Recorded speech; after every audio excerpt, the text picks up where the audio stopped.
주님을 보라. 누가복음 18장 31절에서 43절 말씀. 예수께서 12제자를 데리시고 이르시되 보라, 우리가 예루살렘으로 올라가노니 선지자들을 통하여 기록된 모든 것이 인자에게 응하리라. 인자가 이방인들에게 넘겨져 희롱을 당하고 능욕을 당하고 침뱉음을 당하겠으며 그들은 채찍질하고 그를 죽일 것이나 그는 3일 만에 살아나리라 하시되, 제자들이 이것을 하나도 깨닫지 못하였으니 그 말씀이 감추었으므로 그들이 그 이르신 바를 알지 못하였더라.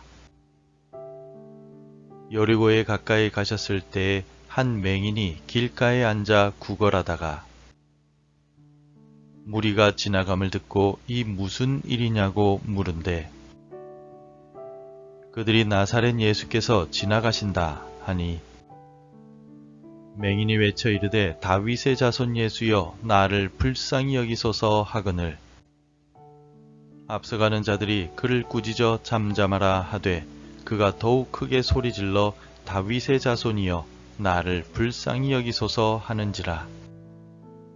예수께서 머물러 서서 명하여 데려오라 하셨더니 그가 가까이 오매 물어 이르시되, 내게 무엇을 하여 주기를 원하느냐? 이르되 주여 보기를 원하나이다. 예수께서 그에게 이르시되 보라, 내 믿음이 너를 구원하였느니라 하시매 곧 보게 되어 하나님께 영광을 돌리며 예수를 따르니 백성이 다 이를 보고 하나님을 찬양하니라. 성도 여러분, 고요한 새벽 모든 만물이 잠든 이른 시간에 깨어 기도하며 우리 주님의 임재를 사모하는 여러분들을 축복합니다. 오늘 우리는 누가복음 18장 31절부터 43절까지의 말씀을 통해서 본다 라는 말의 의미에 대해 깊이 묵상하고자 합니다. 육신의 눈이 멀쩡해도 영적으로 보지 못하는 이들이 있는가 하면, 육신의 눈은 멀었지만 영적인 눈이 밝아 주님을 보고 구원을 얻는 사람들도 있습니다. 구약의 욥을 생각해 보십시오. 그는 극심한 고난 속에서 친구들의 정죄와 이해하지 못하는 그들의 비난으로 인해 깊은 영적 어둠에 둘러싸여 있었습니다. 친구들은 나름대로의 신앙 논리로 욥을 판단했지만 하나님의 깊은 뜻을 보지는 못했습니다. 그러나 욥은 고통 속에서도 하나님을 향한 질문을 멈추지 않았고 마침내 귀로만 듣던 하나님을 눈으로 뵙는 영적 회복과 하나님의 깊은 섭리를 깨닫게 됩니다. 오늘 본문에서도 예수님의 가장 가까운 제자들은 주님의 길을 보지 못했지만 길가에 이름 없는 맹인은 믿음으로 예수님을 보고 구원을 얻는 놀라운 대조를 보여줍니다. 이 새벽 우리의 영적인 눈은 어디를 향하고 있는지 함께 돌아볼 수 있기를 바랍니다. 예수님께서는 12제자들을 따로 부르셔서 인류 구원을 위한 주님의 여정의 절정, 즉 예루살렘으로의 십자가 고난과 죽음, 그리고 부활을 명확하게 예고하셨습니다. 이방인들에게 넘겨져 희롱과 능욕과 침뱉음을 당하고 채찍질 당하고 죽임을 당할 것이나 제3일에 살아나리라 라는 구체적이고도 충격적인 말씀이었습니다. 예수님께서 하신 충격적인 고난과 죽음, 부활에 대한 이 말씀은 구약 선지자들을 통해 이미 예언된 하나님의 섭리였습니다. 그러나 제자들의 반응은 어떠하였습니까? 34절을 함께 읽겠습니다. 제자들이 이것을 하나도 깨닫지 못하였으니 그 말씀이 감추었으므로 그들이 그 이르신 바를 알지 못하였더라.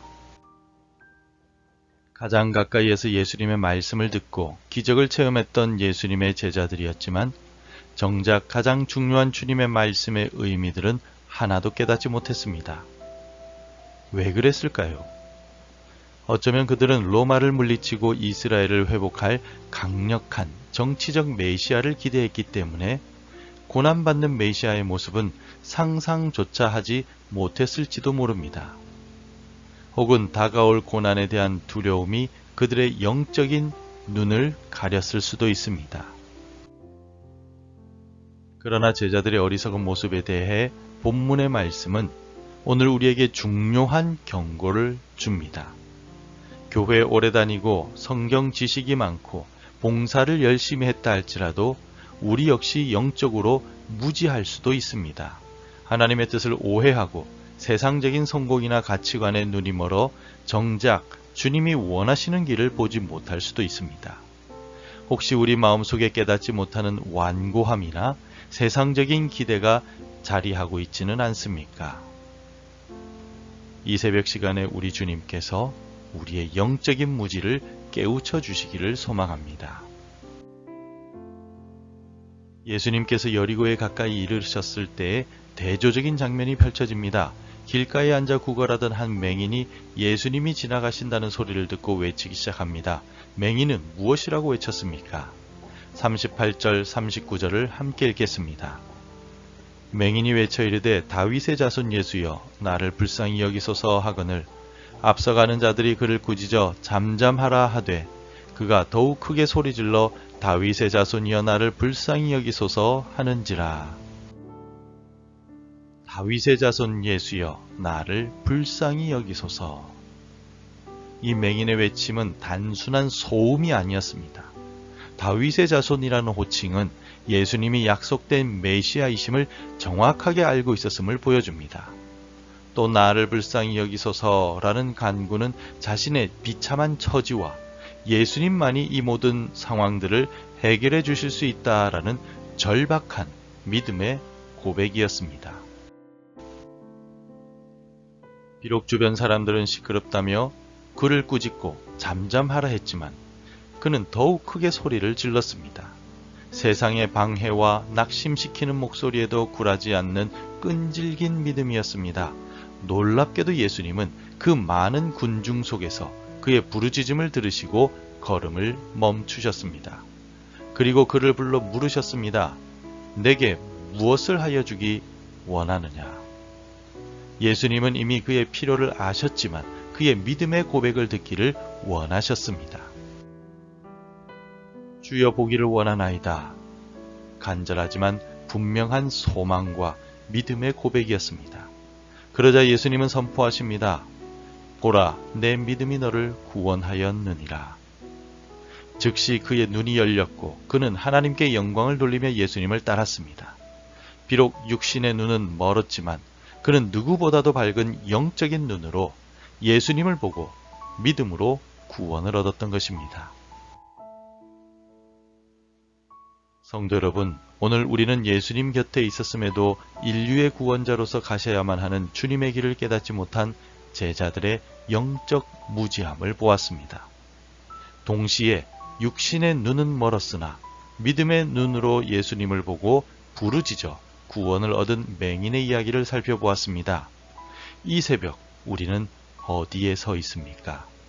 혹시 영적인 무감각 속에 안주하고 있지는 않습니까? 아니면 절박한 심정으로 주님의 자비를 구하며 주님께 부르짖고 있습니까? 맹인처럼 우리의 영적인 눈을 떠서 주님을 바로 보고 주님의 자비와 능력을 믿음으로 이 새벽에 간구합시다. 그리하여 우리도 치유와 회복을 경험하고 하나님께 영광 돌리며 주님을 따르는 복된 삶을 살아가시기를 간절히 소망합니다. 기도하겠습니다. 자비로우신 주님, 오늘 말씀을 통해 우리의 영적 상태를 돌아보게 하시니 감사합니다. 혹시 우리가 제자들처럼 주님 곁에 있으면서도 주님의 뜻을 깨닫지 못하는 영적인 무지 속에 있었다면 용서하여 주옵소서. 맹인과 같이 우리의 비참함을 깨닫고 주님만이 나의 소망이심을 고백하며 간절히 부르짖는 믿음을 나에게 주옵소서. 세상의 방해에도 굴하지 않고 끈질기게 기도하게 하사 우리의 영적인 눈이 열려 주님을 보고 구원의 은혜를 체험하며 주님을 따르는 참된 제자의 삶을 살게 하옵소서. 예수님의 이름으로 기도드립니다.